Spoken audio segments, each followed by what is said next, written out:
This is our first lecture, and in this lecture we are going to study the potential difference with by means of uniform electric field, and then we are going for the capacitors and the capacitors. Now here we are going to study the potential difference. First of all, we are going to find out the electric field.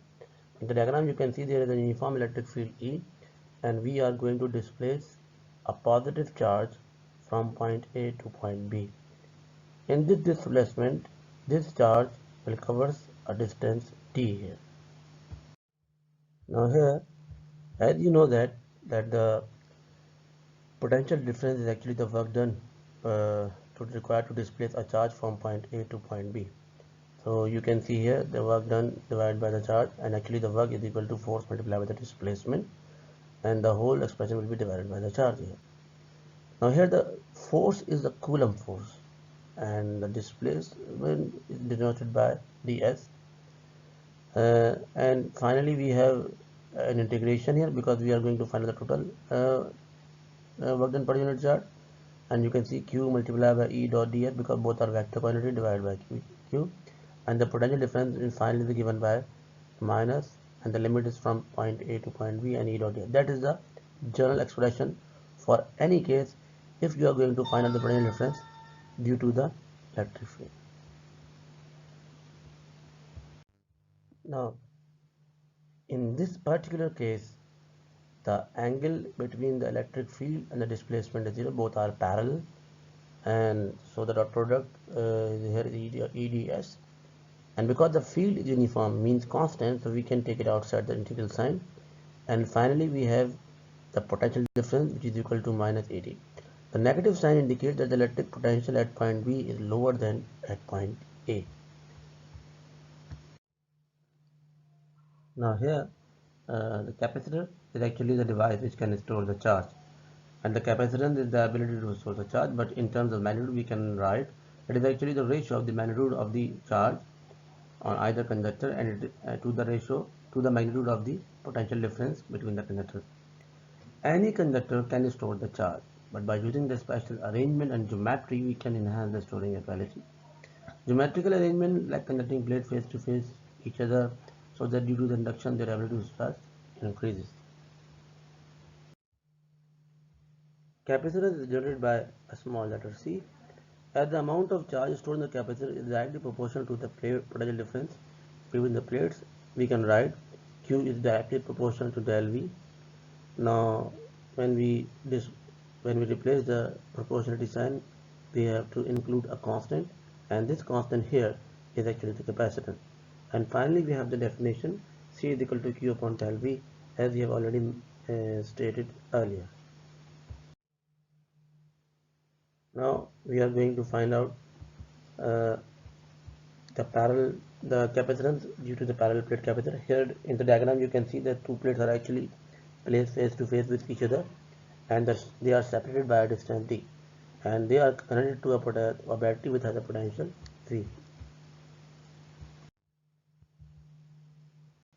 Parallel plate capacitor, actually both plates are very close to each other, and if they are very close to each other, we can assume that due to the charges on each plate, the electric field is uniform between the plates, and it is zero elsewhere. So as we know that the electric field due to the sheet of charge, we can write E is equal to sigma 1 epsilon naught. Here we don't have to here, because we have already assumed all the electric field is between the two plates. The sigma is equal to Q upon A, and we can write that E electric field is actually Q upon A epsilon naught. So here we have the parallel plate capacitor. We already know that the potential difference in terms of electric field can be written as E or D in that because it is a particular case here electric field is parallel to the displacement. So we can write del V is equal to QD over A epsilon naught. According to the definition of the capacitance, we can write C is equal to Q over QD over 1 epsilon naught, and C is equal to A epsilon naught over D. So that is the common substitution, but the most important thing we like to mention is here that is the capacitance of the parallel plate capacitor, which is actually involved only the geometrical parameters A and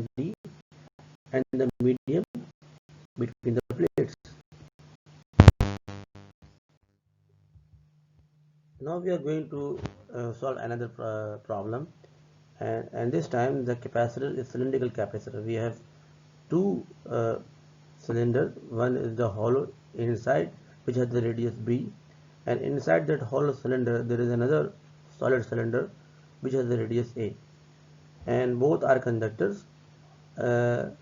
B is greater than A as is shown in the figure, and the electric field because of the charge on A and B is uniform between the two cylinders.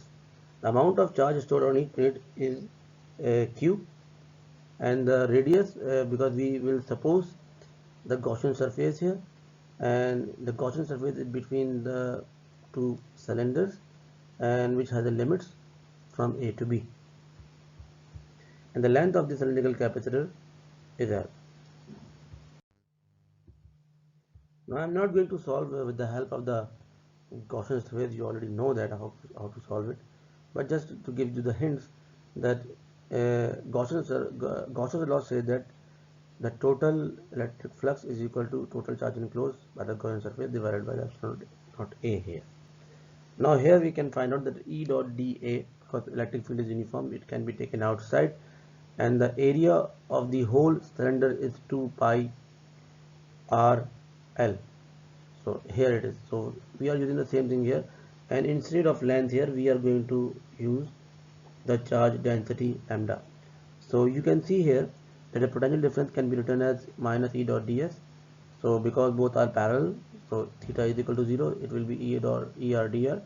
When we place the value of the electric field here, so we have inside the integral sign we have dr upon r, and we can solve it by using the logarithm, and finally we have 2k lambda ln b over a, and as we know that the capacitance is equal to q upon del v. When we put the del v here, finally we have find out that it is equal to the L divided by 2k ln b over a. That is the capacitance due to the cylindrical capacitors. In the final result, again we have only geometrical parameters like the cylinder area of the radius of the cylinders A and B, and the medium between the two cylinders like K.